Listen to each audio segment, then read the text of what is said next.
이제 비가 이제 무진장 오네요. 이제 저녁에 비가 이렇게 우두두 떨어지는데요. 뭐 이럴 때 이제 오며 가며 좀 이제 차 조심도 해야 되고 사람 조심도 해야 되고 이래저래 많이 조심하며 살아야 되나 봅니다. 우리가 살아가는 지금의 현실이 이제 앞으로 수축 사회라 그러더라고요. 많이 수축된다. 이제 사람들이 고령화되고 사람들이 일자리가 줄어들고 이제 일자리 잃은 실업자들이 길거리에 나와서 시위하고 소요사태 일으키고 이제 좀 이제 많이 이제 안 좋아질 거다라는 얘기가 점점 많아지고 있습니다.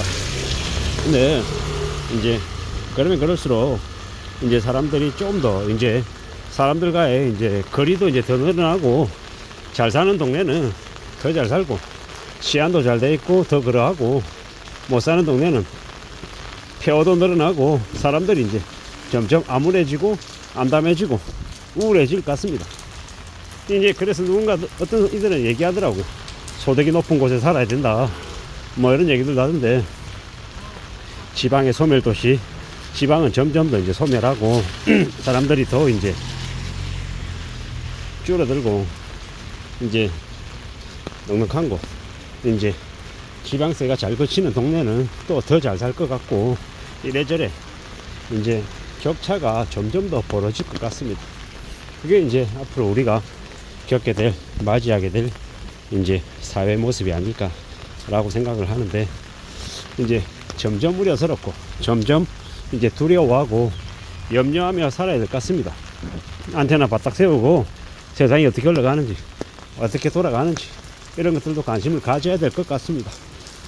뭐 이래저래 못 믿을 세상이 이제 되어가는 거죠. 이제 요새는 이제 공무원도 예전처럼 인기가 많지 않답니다. 한때는 이제 외신들이 얘기하기를 한국에서는 공무원 되는 게 하버드 대학 가는 것보다 더 어렵다 이렇게 얘기했었는데 한때는 경쟁률이 100대 1이다 이랬는데 지금은 뭐 20대 1 정도로 많이 줄어들었답니다. 뭐 공무원들 초봉이 연봉이 3천이 넘는다 이렇게 얘기를 하지만 그럼에도 불구하고 일반 사기업에 비해서 연봉이 너무 적다는 이유로 이제 사람들이 많이 꺼리죠. 그리고 이제 인사가 정체되어 있고 뭐 좀 혁신적이고 좀 도전적인 그런 게 아니라 관리하고 좀 이렇게 행정적인 업무들이 더 많다 보니까 이제 젊은 청년들이 MZ 세대들이 좀 더 꺼리는 경향이 있는 것 같습니다. 왜 그렇게 됐을까? 어떻게 그런 이제 상황까지 이제 이르렀을까? 이제 많이 생각해 볼 필요가 있는 것 같습니다. 앞으로 우리가 살아가는 세상이 이제 과거와 비교해 봤을 때 좀 더 많이 변할 것 같다. 앞으로 좀 더 많은 우려나 염려나 이런 것들이 아마 늘어날 것 같다라고 보는 게 맞을 것 같습니다. 이제 우리가 살아가는 삶이 세상이 이제 많이 변한다라는 거, 이제 일자리가 줄어들고 일할 사람은 늘어나고 고령화되고 이제 의료 비용이나 각종 사회 비용들도 이제 점점 늘어나고 이 청년들은 젊은 사람들은 국민연금을 못 받을 수 있다. 뭐 젊은 노인 세대들까지 자기들이 더 부담해야 된다. 좀 이제 다소 억울해하는 그런 면들도 있고 이래저래 이제 세대 간의 갈등, 남녀 간의 갈등, 지역 간의 갈등, 연령에 따른 갈등 뭐 이런 것들이 되게 많아질 것 같습니다. 왜 이렇게 많아질까? 이제 생각해보면 이제 교대권들이 그렇게 일부러 의도적으로 갈라치기 하는 것 같습니다. 그렇게 갈라치기 해야 이제 자기들한테 대항을 못하니까요. 대항 못하게 하려고 일부러 그렇게 갈라치기 하는 것 같습니다. 뭐 최근에 보면 그 누굽니까? 깐부 할아버지 뭐 오영수 할아버지인가요? 뭐 성추행이나 이런 것들로 이제 법정 처벌을 받고 하던데 참 황당하기도 하고 어이가 없기도 하고 실제로 그런 죄를 저질렀을 수도 있고 아닐 수도 있고 한데 그 늙은 나이에 그 노인이 그렇게 이렇게 단죄를 받는 걸 보면서 많은 생각들이 듭니다. 만약에 그렇게 유명해지지 않았다면 저렇게 처벌을 받았을까 아니었을 것 같은 거죠. 그 사람이 정말 죄를 지었다 안 지었다 이런 걸 떠나서 무명으로 아마 오랫동안 지냈다라고 하면 되려 그런 일을 겪지 않았을 수도 있겠다라는 생각도 들었습니다. 그가 죄가 있다 없다를 얘기함이 아니라 이 유명세가 되려 그 개인의 인생에는 마이너스가 된 게 아닌가 라는 생각이 들었던 겁니다. 우리가 앞으로 살아가면서 생각하면서 많은 것들을 겪고 많이 생각하게 될 텐데요. 우리가 좀 더 조심하고 좀 더 낮은 자세로 좀 더 사려 깊게 지내는 걸 이제 습관화해야 될 것 같습니다. 낮은 자세로 지내는 거 더더욱 더 필요하죠. 조심도 조심해야 되고 함부로 떠벌리지 않아야 돼요. 내가 뭔가 잘 되고 있고 괜찮아지고 있고 좀 풀리고 좋아진다라고 하면 그런 얘기는 아예 입 다물고 사는 게 제일 낫습니다. 그런 거 함부로 떠벌리고 다니고 뭐 잘 될 것처럼 얘기하고 하다 보면 그게 내 인생에, 내 삶에 플러스가 되는 게 아니라 되려 마이너스가 될 수 있다라는 거. 그래서 뭔가 좀 잘 풀린다, 괜찮다, 좋아진다라고 하면 그런 건 되려 입 딱 다물고 조용히 아무렇지도 않게 그냥 가만히 있는 게 제일 낫습니다. 함부로 떠들어대고 잘 되고 좋다고 우쭐하고 그들은 피우고 가시하고 드러내면 어떻게 된다? 주변에 이제 적이 나타나서 되게 이제 공경에 차게 만들 수 있다라는 겁니다. 그렇기 때문에 좀 더 조심하고 좀 더 나은 자세로 지내는 게 더욱더 필요한 것 같습니다. 세상은 참 희한해서 있잖아요.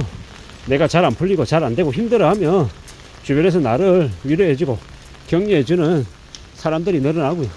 내가 잘 되고 잘 나가면 시기 질투하고 끌어내리려고 하는 사람들이 늘어나는 좀 말도 안 되는 일들이 벌어지더라고요. 그런 걸 볼 때 더욱더 많이 느끼고 생각을 하게 됩니다. 아, 잘났다라고 돈 많다라고 떠들어대면 큰일 난다라는 겁니다. 이제 제가 어떤 이제 일본 소설을 보니까 어떤 이제 아이가 이제 그 아이의 자기 일가족이 전부 다 이제 집단 살해를 당합니다. 살해당한 이유가 뭐냐? 아, 우리 아버지가 할아버지로부터 재산 상속을 많이 받았다라고 이제 친구한테 얘기합니다. 근데 그 친구한테 얘기했더니 그 얘기를 다른 사람에 옮겼어요. 그 집에 현금이 많다라는 이제 소문이 나자 이제 강도가 된 거예요. 그 강도들이 들어서 그 가족들을 죽인 거예요. 부모와 자기의 여동생까지. 참 무서운 얘기죠. 그러한 일들이 비일비재하게 발생한다라는 겁니다. 그래서 함부로 나한테 좋은 일이 생기면 그걸 남에게 얘기하면 안 됩니다. 잘못 얘기하면 그게 불행이 닥칠 수 있는 거기 때문입니다. 그리고 안 좋은 일이 또 생기면 그 안 좋은 일조차 또 함부로 얘기하면 안 됩니다. 남에게 약점이 될 수 있다라는 겁니다. 이래저래 그럼 도대체 무슨 얘기를 하라는 거냐 이렇게 얘기할 수 있는데 정말 부부다, 정말 믿을 만한 사람, 이제 부부끼리 정도만 이렇게 얘기하는 거지 부모 자식 간에도 함부로 돈 있다는 얘기, 잘 되고 있다는 얘기, 이런 얘기들은 안 하는 게 좋습니다. 말 조심하고 또 행동 조심하고 살아야 안전하게 살 수 있는 시대가 됐습니다.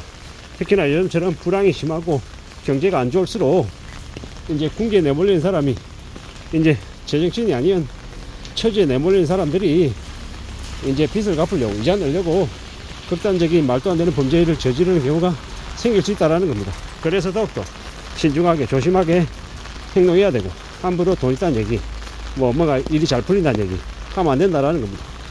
그런 얘기 잘못하면 큰 화를 입을 수 있다는 거 잊지 않아야 될 것 같습니다. 이상입니다.